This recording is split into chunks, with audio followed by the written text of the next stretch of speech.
immortality, eternal youth, a goddess who loves you. Paradise without suffering, without aging, without death. Most men would kill for this. Odysseus has it, and he's trying to escape. Every single day for 7 years, she's made the same offer. And every single day he says no. He chooses to die. He chooses to age.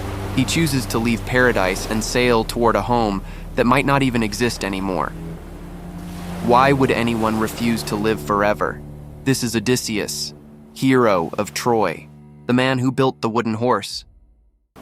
20 years ago, he sailed from his home in Ithaca to fight in a war that wasn't his. 10 years to win it, 10 years trying to get back, and right now, he's trapped on an island called Ogygia. The goddess Calypso keeps him here, not in chains, but with desire, with comfort, with the promise of everything a mortal could want. But here's what he doesn't know. On Mount Olympus, right at this moment, the gods are arguing about whether he lives or dies, and the decision they make will change everything. The question isn't whether he wants to leave, it's whether they'll let him. The beach. Every morning, the same beach. Odysseus sits where the waves dissolve into foam, salt crust in his beard, hands calloused from 10 years of gripping swords and oars. His eyes are fixed on the horizon, not looking for ships anymore, just looking. Because looking is the only thing left that feels like moving forward. The wind carries the smell of jasmine from Calypso's gardens. Paradise. Everything green and golden and impossibly perfect. No disease, no hunger, no death. Behind him, the cave she's made into a home glows warm with firelight, and in front of him, the sea, infinite, merciless. Between him and Ithaca, he doesn't know if his wife is still alive, doesn't know if his son, a baby when he left, even remembers his name. Doesn't know if Ithaca still stands, or if 20 years of vultures have picked it clean. But he knows this. Every morning, Calypso asks him to stay, offers him immortality like it's a gift. And every morning, knowing he might never see home again, knowing he's choosing suffering over paradise, he refuses. His tears mix with the salt spray. They always do, because the cruelest part isn't being trapped. It's being saved by someone who doesn't understand that some cages are made of kindness. So why would he refuse immortality? The Greeks had a word for what drives him, nostos, homecoming. Not just returning to a place, but returning to who you are. The gods offer escape from death. Odysseus chooses the freedom to die for something that matters. Because immortality isn't the gift Calypso thinks it is. It's forgetting. It's watching everything you love turn to dust while you remain. It's becoming a stranger to yourself, decade after decade, until home is just a word that doesn't mean anything anymore. Odysseus is choosing mortality, choosing the risk of loss, choosing to be human. But here's what he doesn't realize yet. While he's been trapped here, everything he's trying to return to has changed. His son has grown into a man who's never met him. His wife is surrounded by enemies. His kingdom is being devoured from the inside. And the gods? They're about to decide if he even gets the chance to find out. Calypso finds him there. She always does. She's beautiful in the way only immortals can be. Flawless, ageless, untouched by time or grief. She sits beside him, close enough that he can feel the warmth of her presence, far enough that she's giving him space to refuse her. Again. You could stay, she says. Her voice isn't pleading, just patient, like she has all the time in the world. Because she does. I could make you like me. No more pain, no more aging, no more death, just us, here, forever. He doesn't look at her, keeps his eyes on the horizon.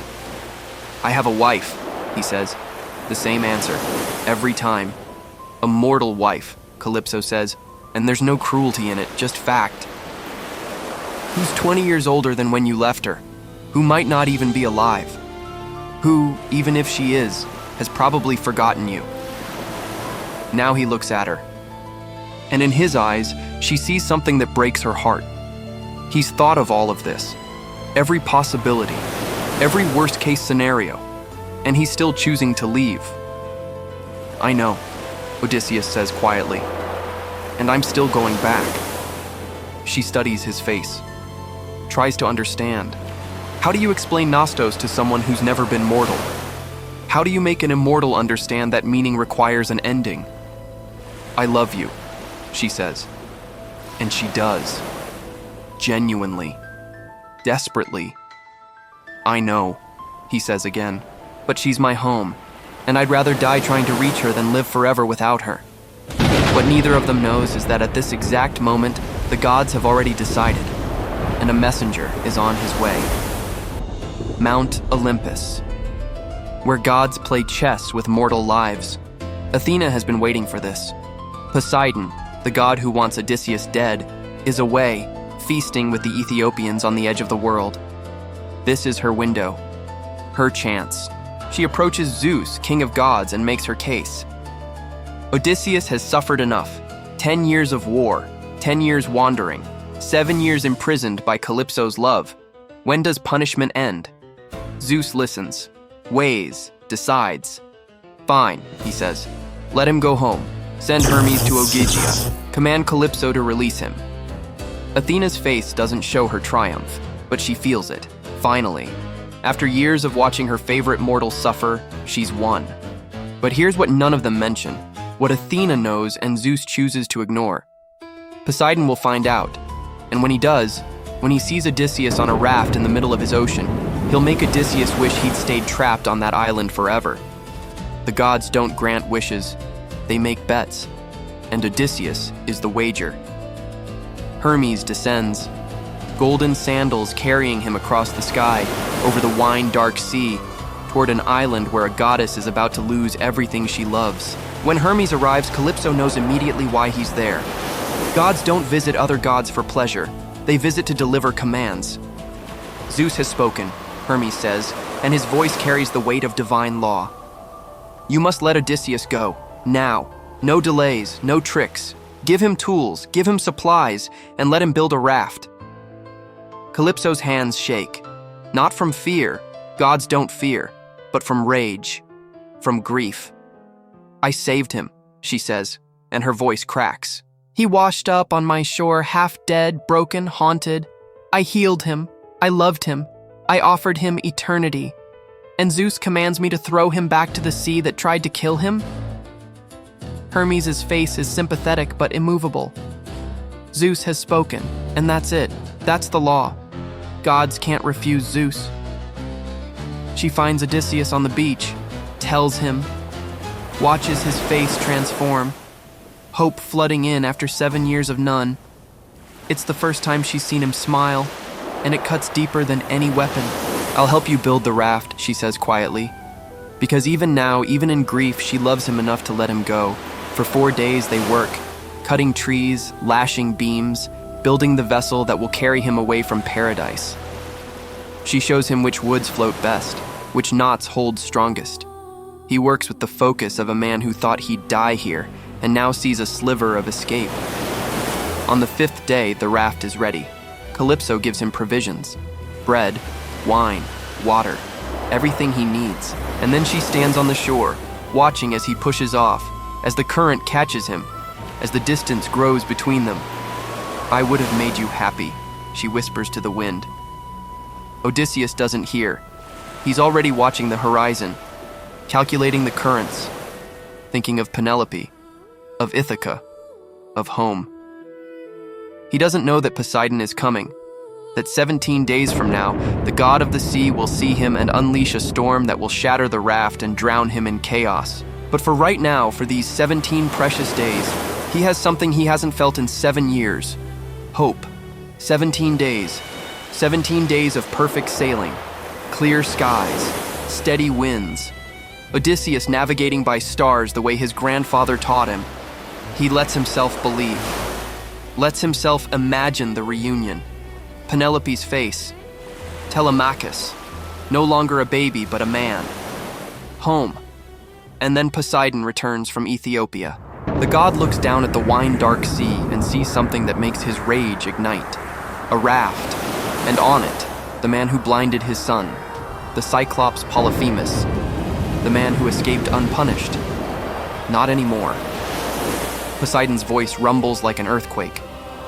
So, the gods have decided to mock me. He doesn't shout, doesn't need to. He raises his trident, the sea responds. The horizon goes black, wind screaming, waves rising like mountains. The raft, Odysseus' hope, his escape, his ticket home, splinters like kindling. Odysseus is thrown into the water, salt burning his eyes, lungs screaming, the ocean dragging him down, trying to claim what it's owed. He claws to the surface, gasps, sees another wave, impossibly huge, about to crash. This is it. After everything, after Troy, after the Cyclops, after Circe, the sirens, the underworld, after 7 years of refusing paradise, this is how it ends, drowning, alone. In the middle of nowhere, the wave hits. But Odysseus doesn't die, because the gods play games, yes, but some of them are still watching. Athena can't stop Poseidon's storm. He's too powerful, and she's already defied him by freeing Odysseus. But she can give him a chance.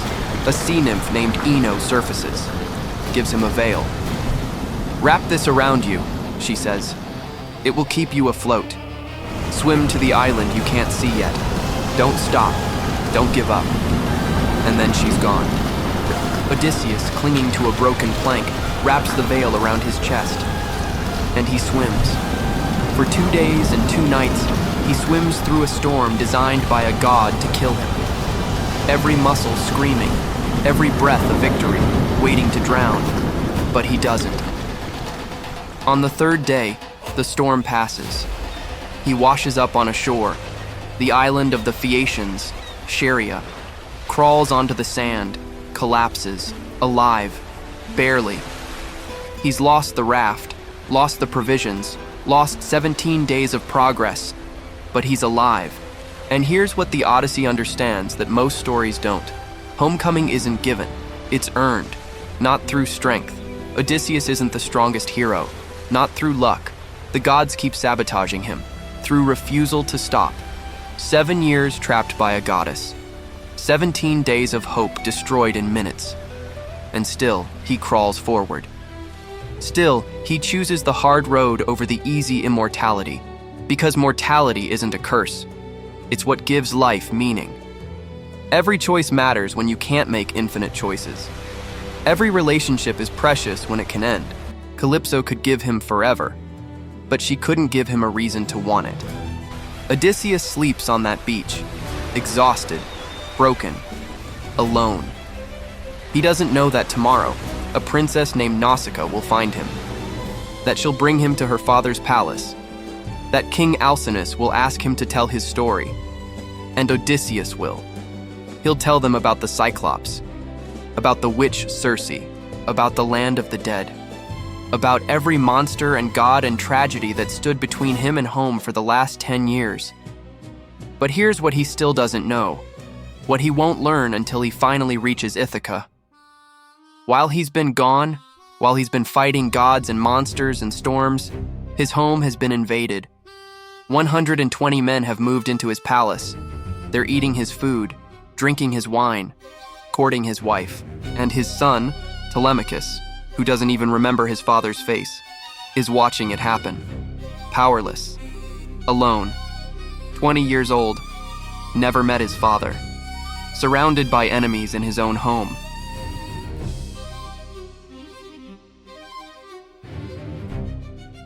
In the next episode, a son without a father.